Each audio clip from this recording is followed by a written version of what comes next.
Whether it's mountains, seas, forests, rivers, marshes, cityscapes or rolling countryside, Guangxi's packed full of sights that fire the imagination and that inspire people to create and innovate. It's not just the hand of nature that's made Guangxi into the wonderland that it is. The hand of man has played a role too.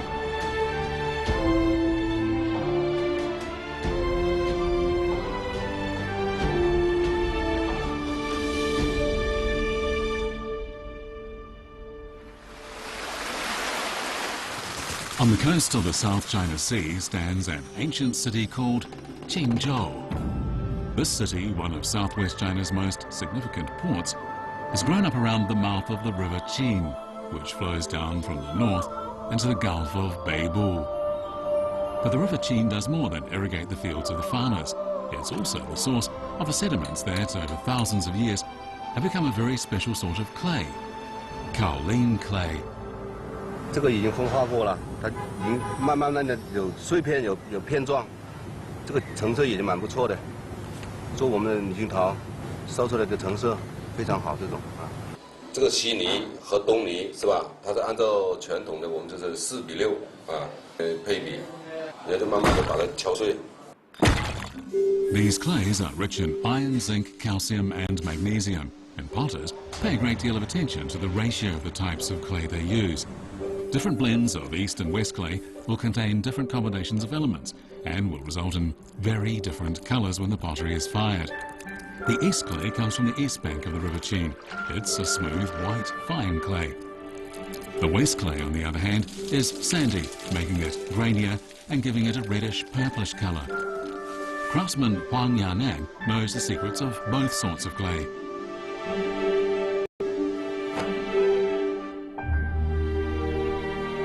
Mixing pottery dates back at least 1,300 years, and it's one of the 4 major Chinese pottery styles. The mineral composition of the clays makes it particularly suited to making models and figurines.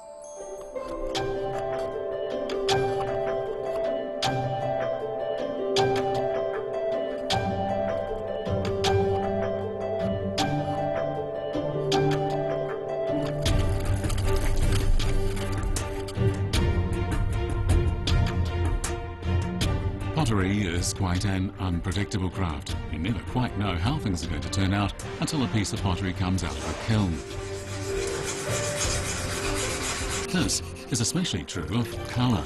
You never quite know exactly what colour the finished piece of pottery is going to be, especially when you use a glaze. But it's much less common when no glaze is used at all, as in Mixing pottery. It's one of the special characteristics of this style of pottery.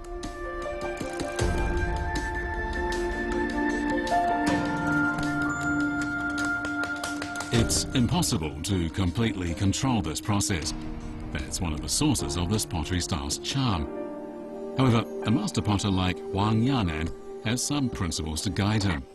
He pays attention to the size and volume of each component part of his work. Size and volume seems to play a key role in creating these strange colour effects. This piece of work is going to be entered into an international porcelain sculpture competition.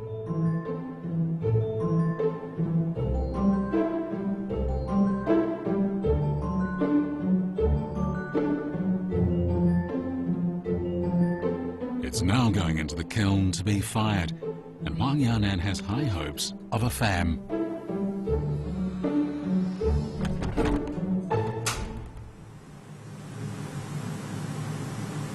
Nixing pottery is fired very slowly. It requires a very slow rise in temperature and a long cooling off period, and the whole process can take as long as a whole week.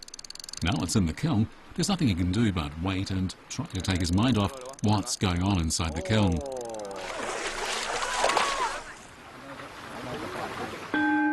When Nixing pottery is fired using the traditional method, it usually emerges from the kiln bright vermilion. Occasionally, however, the fam effect produces a dark green or bronze colour. The moment of truth has arrived. It's time to take the pottery out of the kiln. Like a phoenix rising from the ashes, the lump of clay that went into the fire emerges as a fully fledged work of art. A quick polish reveals an uneven effect. There's room for improvement. But for Huang, it's been a successful experiment.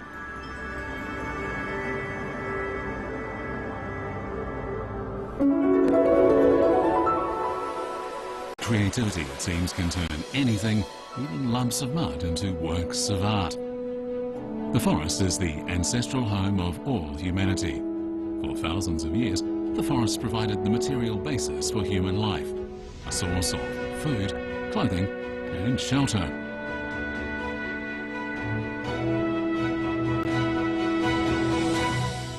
"61% of Guangxi is forest, so there's plenty of timber. But the woods aren't simply a source of income. Guangxi's boundless forests provide the local people with endless inspiration.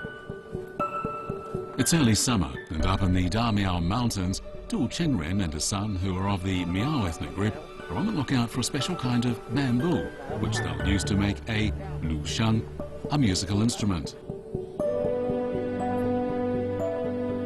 With an altitude of 2,081 meters, Mount Yuanbao is the highest peak in the Damiao Mountains, and it's the third highest in all of Guangxi. Standing amidst rich and abundant forests, it's Guangxi's main source of more saw bamboo. New Seedling Day is a Miao harvest, and it's due to take place in just a week's time. It's an annual festival that brings all the neighbouring Miao villages together. The lusheng plays a key role. There'll be a lusheng band competition and a lusheng dance.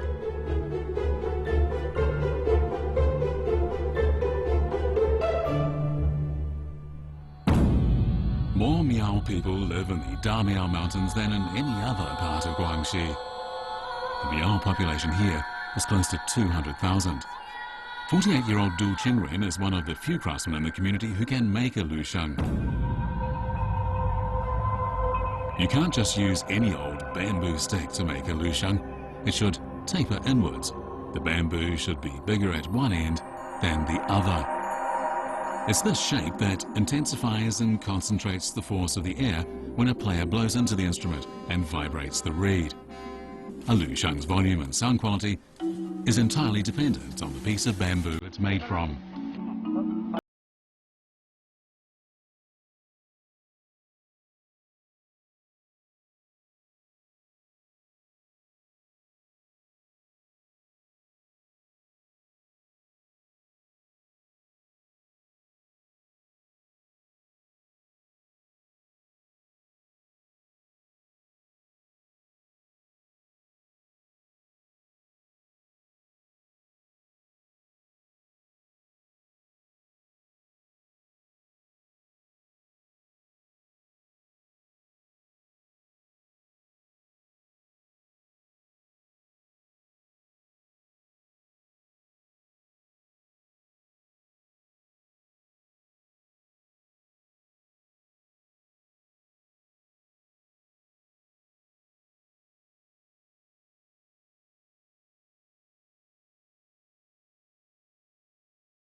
day, while he was tuning an old lushang, Du noticed something unusual. The lushang looked ordinary, but there was something strange about its high pitch. Whatever he did, he couldn't get it to harmonize with the other lushangs.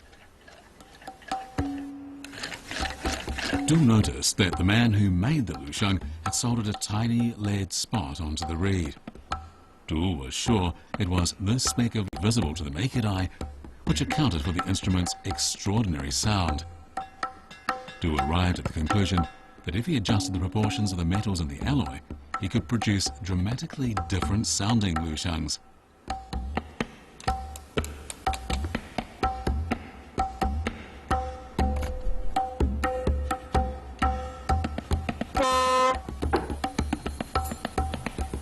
Du Qingren decided to give it a go. He replaced the reed of the lushang he had just finished with one made from a different alloy.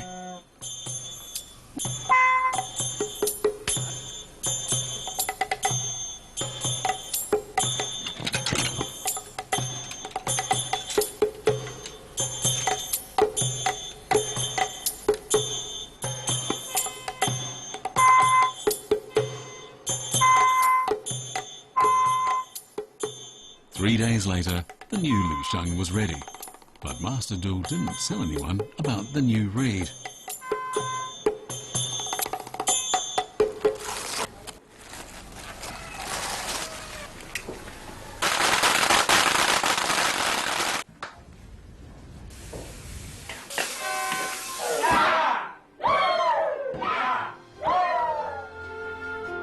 On New Seedling Day, lushang bands from every Miao village living on Yuanbao Mountain gather to celebrate and give thanks for another year's harvest.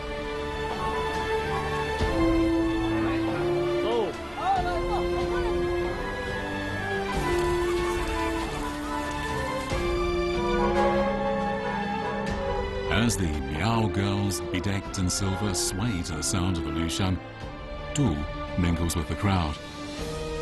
He knows the tunes well, and he pays careful attention to the sound of the new lushangs.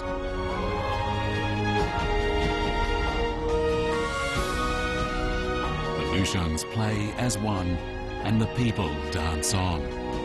Although lushang music is thousands of years old, it still ties the hearts of the Miao people together today.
Carpenter Xu Wanquan is preparing his building materials. A client, Yang Yuguo, has hired him to construct a traditional Dong wooden building.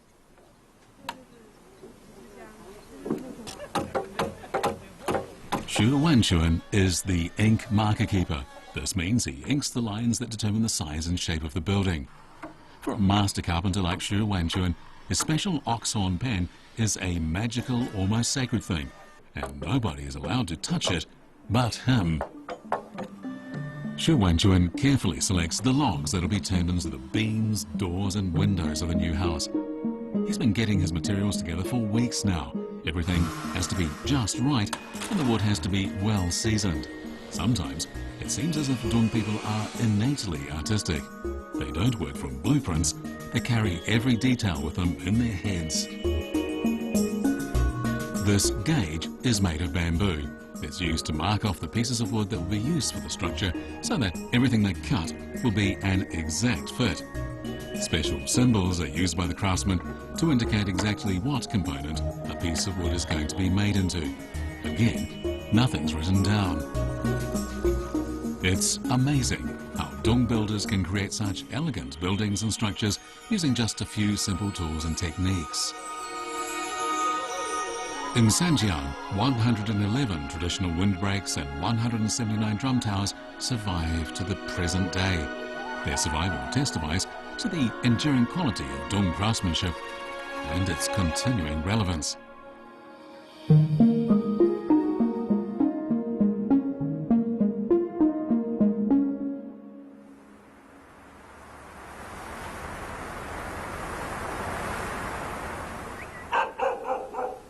It's still early in the morning, but the Yang household is already buzzing. Just one final step and the structure will be finished. It's also the most difficult and labour-intensive, raising and setting the beam. Xu Wanquan's family are clearly short-handed, so all their relatives, friends and neighbours come to lend a hand. Before they begin, young Uyghur entertains Xu Wanquan and his old pals to some home-brewed plum wine. With the wine drunk, all they can do is hope and pray that they can still get it up.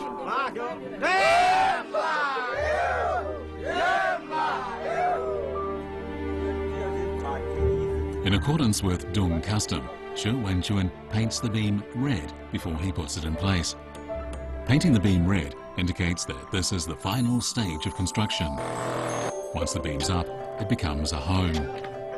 The supporting columns and sets of 4 are assembled together so as to adjust their positions when assembling the wooden building. The whole village will follow Xu Wanquan's instructions and piece the framework together. This wooden building with over an 800 square metre area gradually stands tall and upright without even one iron nail.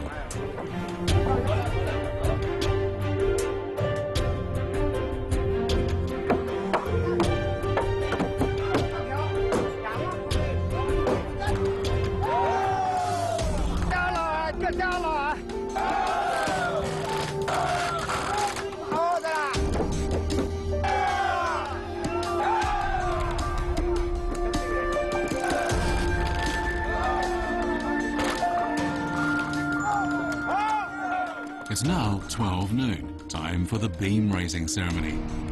With the whole village watching, the beam which will support the whole structure is lifted and put in place. This log is not just structurally important, it also carries great spiritual significance. Dung people believe that it communicates with the heavens and protects the whole family living under it.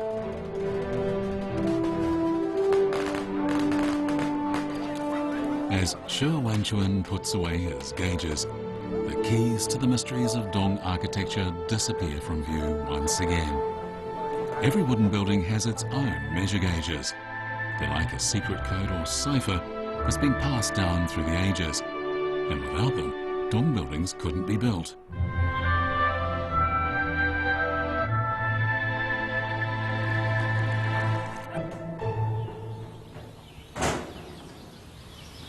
Architecture is a fusion of skills, art and materials. Whereas the forests furnish the materials for the wooden buildings of the Dung people, this is the exception rather than the rule. Most people rely on the earth for the material they need to build their dwellings. They live in brick houses.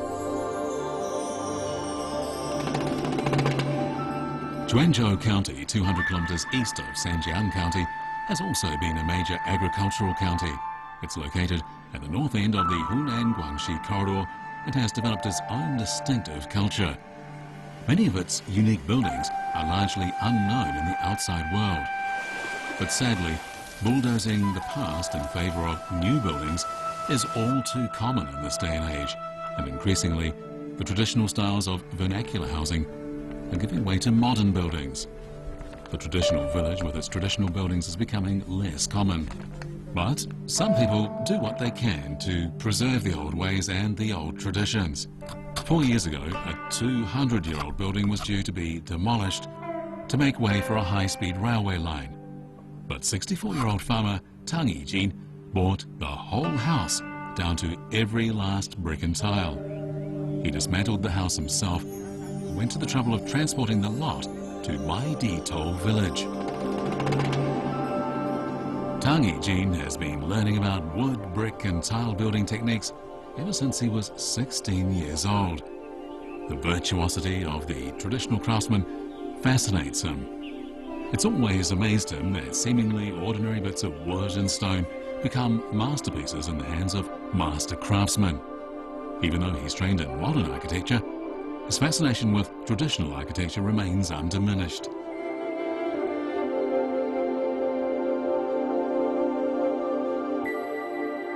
这个门楼是后唐的，这个门楼是比较经典。因为它这个门楼的寓意是双丝滚绣球。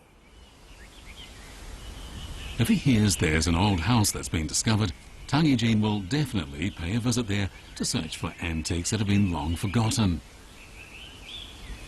This building, for example, was built during the Qing dynasty. It's a very elegant structure of brick and wood. 1、2、3，好，倒下来，去吃，3、2、3。 More than 180 truck journeys were needed before all the bricks, tiles, frames, beams, doors and everything else was safely in their new home. But that was just the start. Just as in traditional Dung architecture, the wooden components of this building are not joined together with nails. Instead, mortise and tenon joints are used.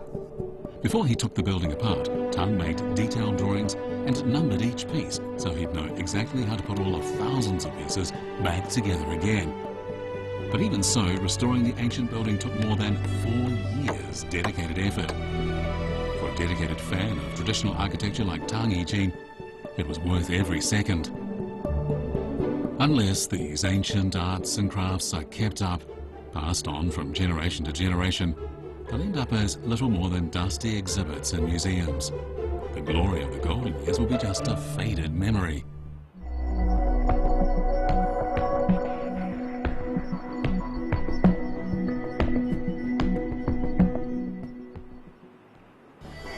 China's traditional operas have their roots in folk arts. It was imperial patronage that turned them into high art. But changing modern times have brought many challenges to the traditional stage. For Yuan Jie, an actor who specializes in Guangxi opera, though his stage is just a small box, every performance is like a competition. This story is an adaptation of the Chinese classical masterpiece, The Three Heroes and Five Gallants. In this opera, Yuan Jie plays a scholar who comes back from the dead after being falsely accused of a crime and executed. In order to symbolize the ups and downs of destiny, Yuan Jie has to fall into a box and leap out again. This is a set routine called 3 falls and 4 outs. Each action of the routine lasts for just a few seconds. Yuan Jie is the only performer left who is able to play the role in the unique Guangxi operatic style. But off stage, he's a bit downcast about this opera. Once it was so popular that it was hard to get a ticket, but now it feels as old and tired as its devotees. Yuan Jie is already starting to look for his successor.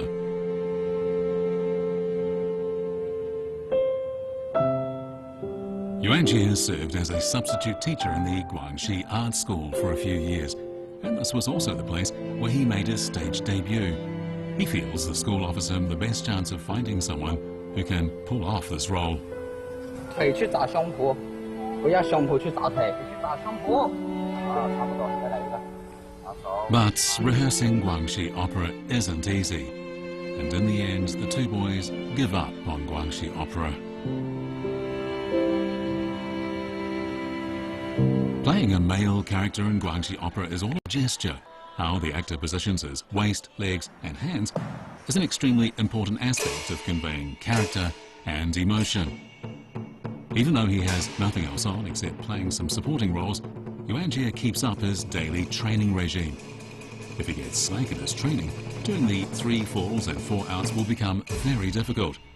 It's a technique that took him 10 years to master. In the rehearsal room, Yuan Jie receives notice that at the end of the year there's going to be a celebration of traditional Chinese opera in Beijing. His show is the only play from Guangxi that gets selected for the festival.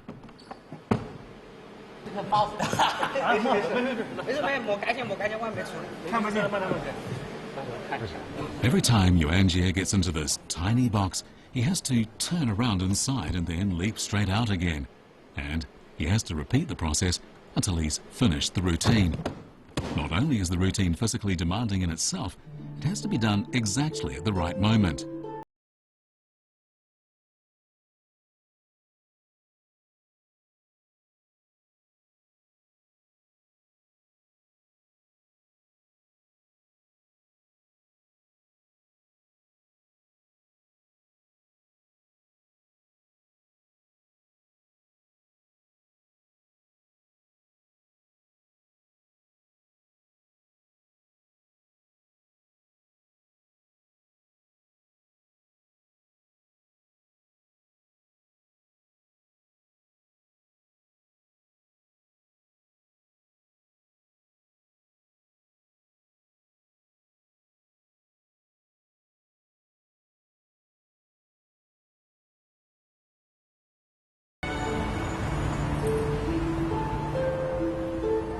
The theatre in Beijing that's hosting the opera festival is named after the most famous Chinese opera artist. For any serious Chinese opera actor to stand on this stage and perform is a lifelong dream. Yuanjie is no exception. This moment marks the pinnacle of his career.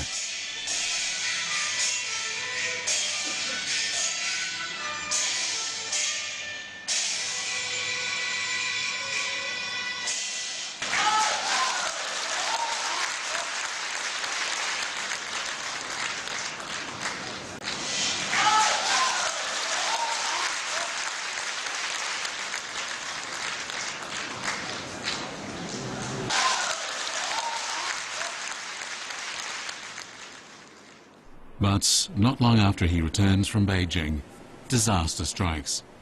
He takes a fall in a performance and fractures his ankle.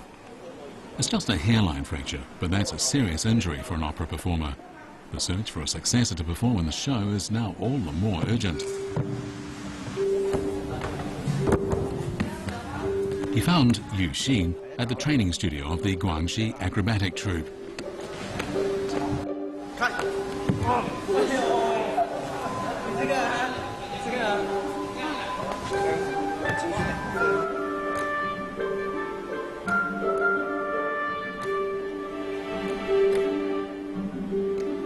This 3 falls and 4 outs is a very difficult skill to master, but once you break it down it becomes easier to learn.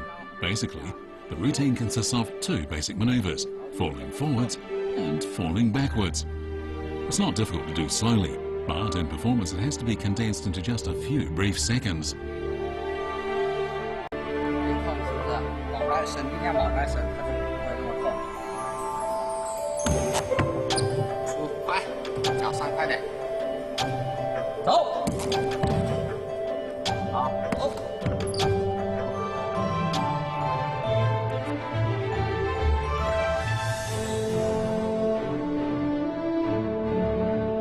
As Yuanjie watches Yu Xin struggle to master the intricate routines and subtle gestures, he sees a vision of himself when he was training for the Guangxi operatic stage as a youth.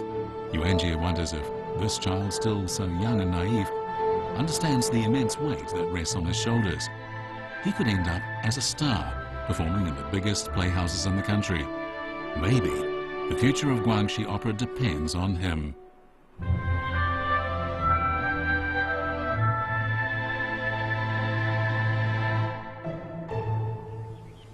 Traditional arts can only continue when it's passed body and soul down to the next generation. Nandan County on the border between Guizhou province and Guangxi is home to the Baiku Yao, a branch of the Yao people. This city has managed to cling on to and preserve many of its ancient customs and traditions. Indeed, the word Baiku means white trousers, and the Baiku Yao are literally the Yao people who wear white trousers.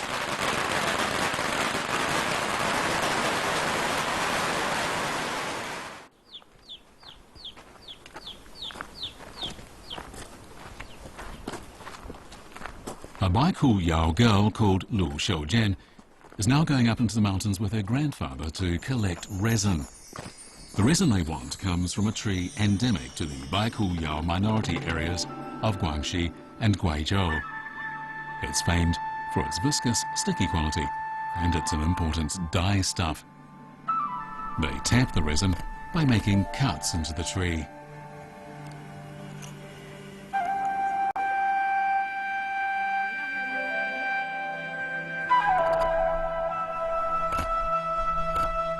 The two pieces dyed with the resin are, as the name suggests, just two pieces of cloth, one hanging from each shoulder.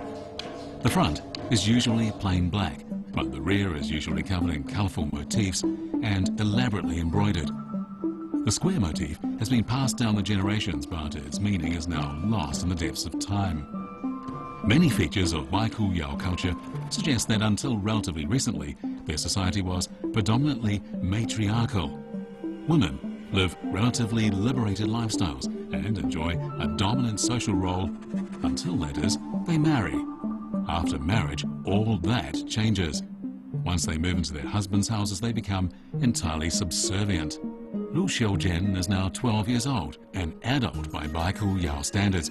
She's making one of the traditional costumes that's an important part of the coming-of-age ceremony.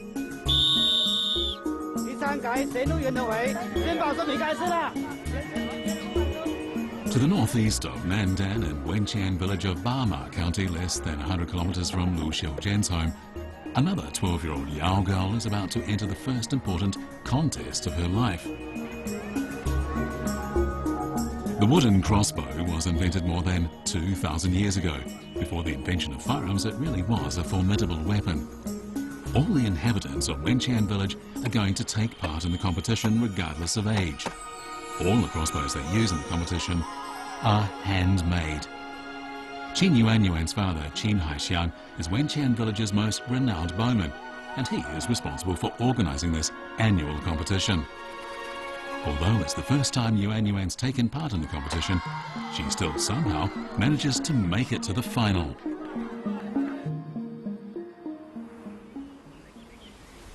Her older brother, Qin Feng, learned about the crossbow from their father when he was little.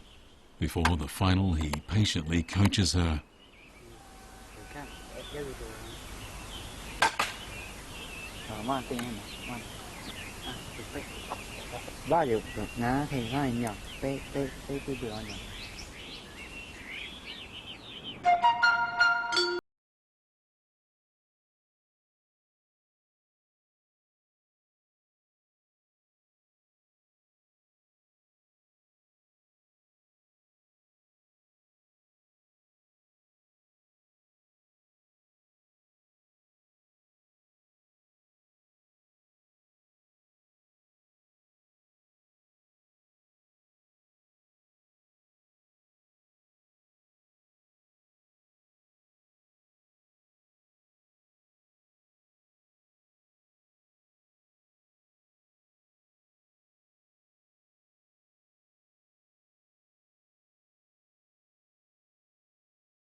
Because Yuanyuan's arms are quite short, her crossbow is relatively small. It's very important to position the bow properly. The groove for the bolt has to be in the right place, dead center. Nor is making the bowstring an easy matter. Only a strong string can withstand the tensions generated by a bow capable of hitting a small target 15 meters away. Qin Feng is learning how to make crossbows. The competition is a good chance to put what he's learned into practice. At this point, their mother's specialty dishes are served. Dishes usually only on offer during the Spring Festival. They are steamed sticky rice and tofu meatballs with a pork filling.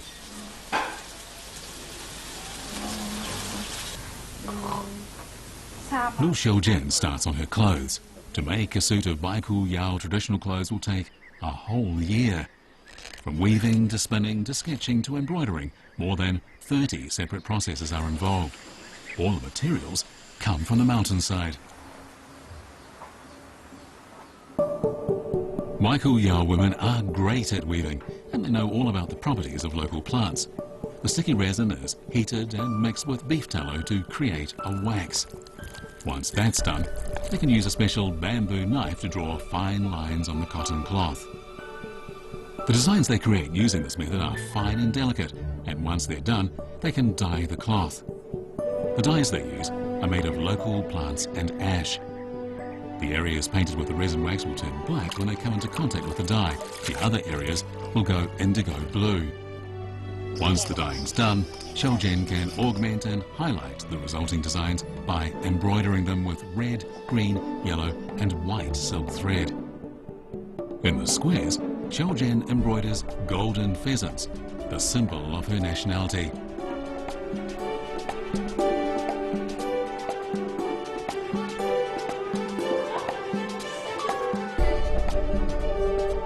我想像妈妈一样厉害，把我们的手艺传承下去。But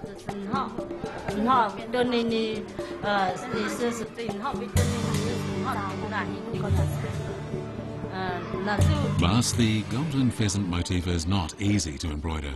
It requires a special embroidery technique, and she has to ask her teacher for help. Before dinner, Qin Haixiang asks his little girl to test all the newly made crossbows. He doesn't want anything to go wrong in tomorrow's competition. For as long as she can remember, Yuan has been aware that her father was a crossbow champion. Sadly, however, it's never been a professional sport, so her brother has switched to a closely related activity. He's studying archery at Shenzhen Sports College.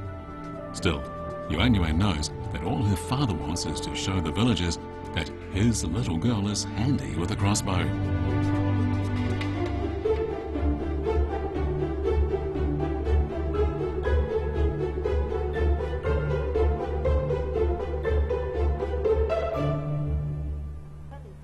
Every year, on the 9th day of the 10th month of the lunar calendar, this Yao nationality village holds a crossbow competition in memory of their ancestor, who was renowned for his skill with the crossbow.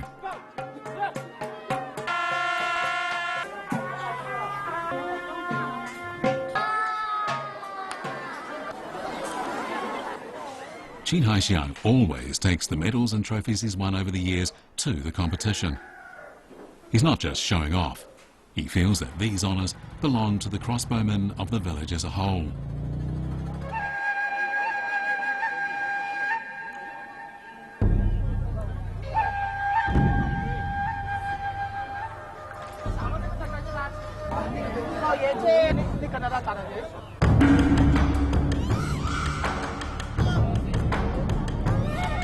Ever since Yuan's mother won the 3rd place in the Guangxi Autonomous Region crossbow competition, more and more women have taken part in the competition.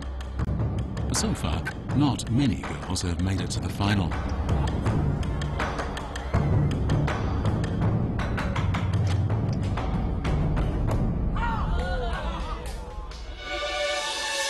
In the end, Yuan gets 3rd place. Her father is very pleased about her achievement.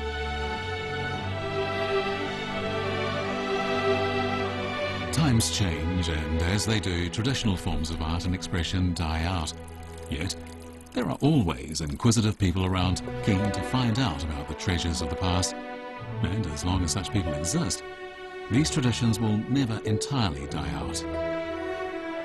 The Yuchangling mountain range lies in the far north of Guangxi. Its main peak, Mount Mao'er, stands 2,142 meters above sea level, making it the tallest mountain in southern China. But that's not its only claim to fame. It's also the source of the Li River. The banks of the River Li are lined with mysterious mountains and serene groves of bamboo. And fishermen stroll at their leisure.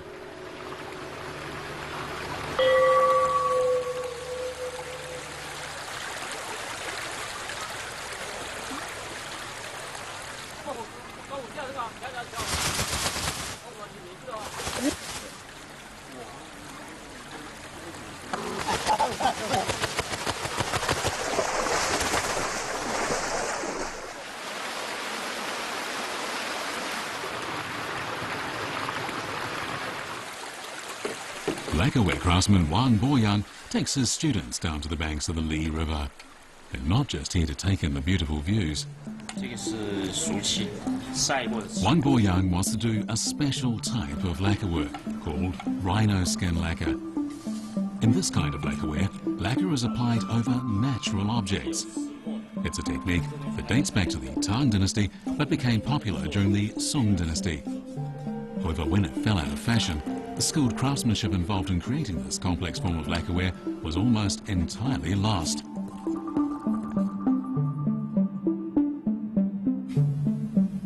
Wang is on the lookout for the root of the fern-leaf hedge bamboo. Once the bamboo is cut down, he starts digging up the roots. He's looking for roots that are more than 5 years old. 刚宝，这个东西修成3层漆，这个地方才走吧。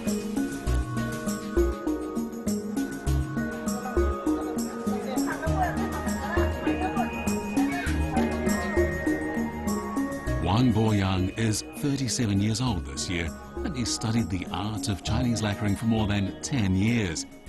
He has little formal training, and he's largely self-taught.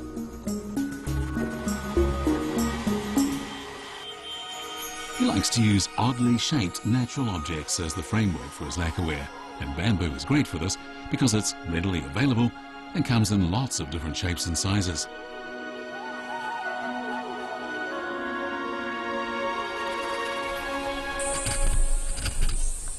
On Yue Changling, the higher you go, the taller the trees.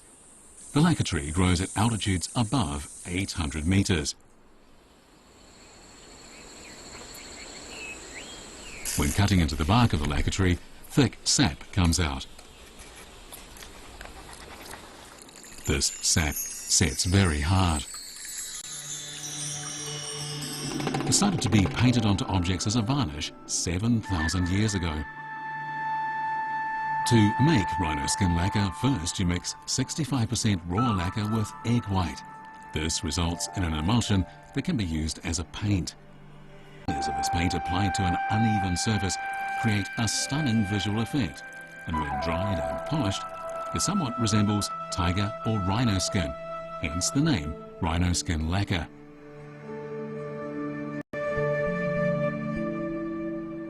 这个就是原漆，就是从树上割下来，我们经过过滤，它漆里边这个铁元素氧化以后就成一个褐色，这是自然漆的。 Wang Boyang is always happy to explore the secrets of lacquer. This time, he's experimenting with the ratio of lacquer. After an item's been lacquered, it needs time to dry and set. In a relatively humid environment, the raw lacquer gets oxidized, resulting in a solid surface layer of lacquer. River Li is hot and humid, and this makes it an ideal place to dry the lacquerware naturally. 36 hours on, the lacquer has hardened. When it's cleaned and polished, the rhino skin effect that Wang Boyang is trying to achieve reveals itself.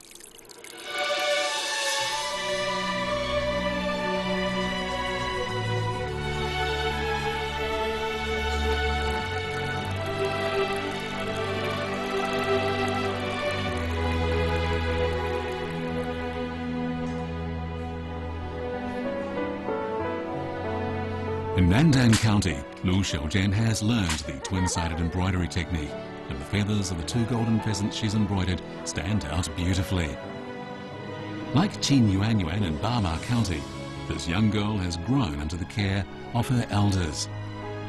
Meanwhile, in Quanzhou County, Tang Yijin is trying to interest responsible local government departments in turning the building he's restored into a museum. He wants to share the fruits of his efforts with future generations.